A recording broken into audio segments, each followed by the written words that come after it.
Shyam steel flexi strong TMT बार, ये strong के साथ फ्लेक्सिबल भी है। आपदा मुसीबत कोई भी आए, ये घर को अटूट बनाए। जब टीएमटी फ्लेक्सी स्ट्रॉन्ग, तो घर रहे हमेशा के लिए स्ट्रॉन्ग। নমস্কার, আপনারা জানেন এখন আমের বাজার, সুমিষ্ট ফল যাকে বলে, মানে ফলের রাজা আম।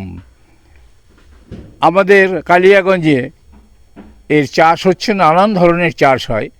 আপনারা অনেকেই হয়তো 50 টাকার কেজির দরে আম খেয়েছেন, 100 টাকা কেজির দরে আম খেয়েছেন, তার বেশি বোধহয় খুব একটা খেয়েছেন বলে মনে হয় না। কালিয়াগঞ্জে একটা নার্সারিতে এমন আমের চাষ হচ্ছে যা শুনলে আপনাদের সত্যি সত্যিই অবাক হতেই হবে।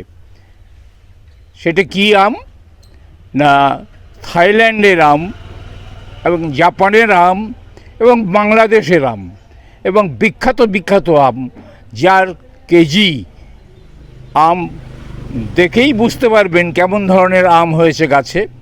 এবং সেই আমের কেজি কত করে জানেন? 2 লাখ টাকার উপরে কেজি।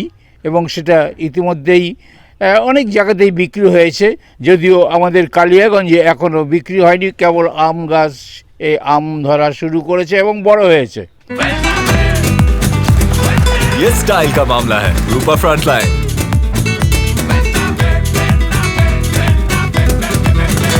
তো আমাদের এখানে দীর্ঘদিন থেকে আমের চাষ হচ্ছে, কিন্তু এই অদ্ভুত ধরনের আমের চাষ এখানে এই প্রথম হচ্ছে।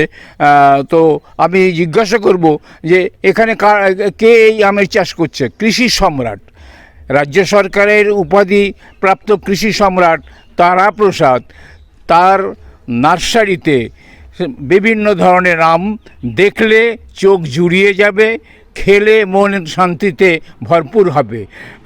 আমাদের এখানেও এটার উৎপাদন শুরু হয়ে গেছে। এইবার আমি জিজ্ঞাসা করব, আচ্ছা তারাবাবু, আপনি তো দীর্ঘদিন থেকে এই সমস্ত চাষাবাদ করছেন, কিন্তু আপনার এই হঠাৎ করে সেই জাপান, থাইল্যান্ড, বাংলাদেশ এই সব জায়গার আম নিয়ে এসে আপনি চাষ করছেন, এটা তো মারাত্মক ব্যাপার। এবং এইসব আমের মানে গাছের কোথার থেকে আপনি এসব জোগাড় করছেনই বা, আর কিভাবে বা চাষ করছেন, বা এর উপকারিতা কি কতদিন লাগে এই গাছ মানে এটাকে বড় করতে?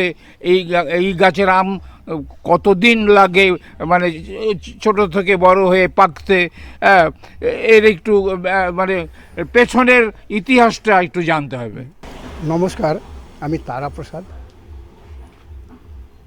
তপনদা, কোথায় থেকে পেলাম, কি করে পেলাম, এ তো সব আপনাদের দ্বারাই পেয়েছি। আজকে আপনারা না থাকলে, এই মিডিয়া না থাকলে আজকে আমি জানতে পারতাম যে আমাদের ভারতবর্ষের বুকে তথা অল ওভার ওয়ার্ল্ডে একটা আম আছে, যে আমটাকে নাম হলো মিয়াজাকি।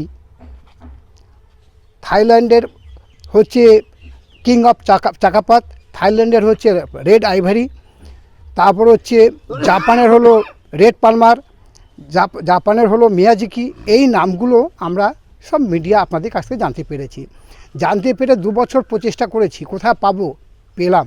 গেলবারও আম ধরেছিল, এইবারও আম ধরেছে। তো দীর্ঘদিন ধরে আমার একটা আশা ছিল যে পৃথিবীর বুকে যে আমটা এখন সর্বশ্রেষ্ঠ বলে ঘোষিত করা হয়েছে, সেই আমটা হলো মিয়াজাকি রেড পালমার বেনা ম্যাঙ্গো। এইটা প্রজাতির বাংলাদেশের আম আমার কাছে আছে। তো বিভিন্ন জায়গার কালেকশন করা একটা আমার নেশা, যে আমি মানুষের মধ্যে কিছু জিনিস সচেতন করাবো, এবং যেটা নিউজে দেখা হয়, মিডিয়ারা দেখান, সেটা যে বাস্তব, সেটাকে প্রমাণ করার জন্য আমাকে এই গাছগুলোকে লাগাতে হচ্ছে, আমি লাগিয়েছি। আচ্ছা, মানে আপনি মানুষকে নতুন ধরনের কিছু দিতে উপহার দিতে চাই। এবং যেটা আমরা সকলের বাড়িতে টিভি আছে, সোশ্যাল মিডিয়া আছে, এই ইলেকট্রনিক মিডিয়া, ওনাদের কাছ থেকে আমরা যখন দেখছি বা লোকজন দেখছে, তখন ভাবে কত ভালো লাগছে, এটা যদি বাস্তবে দেখতে পারতাম। তো সেই বাস্তবের রূপ দেওয়ার আমি প্রচেষ্টাটা করে যাচ্ছি। আচ্ছা, এই যেটা থাইল্যান্ড থেকে আম নিয়ে এসছেন, যার নাম আপনি বললেন,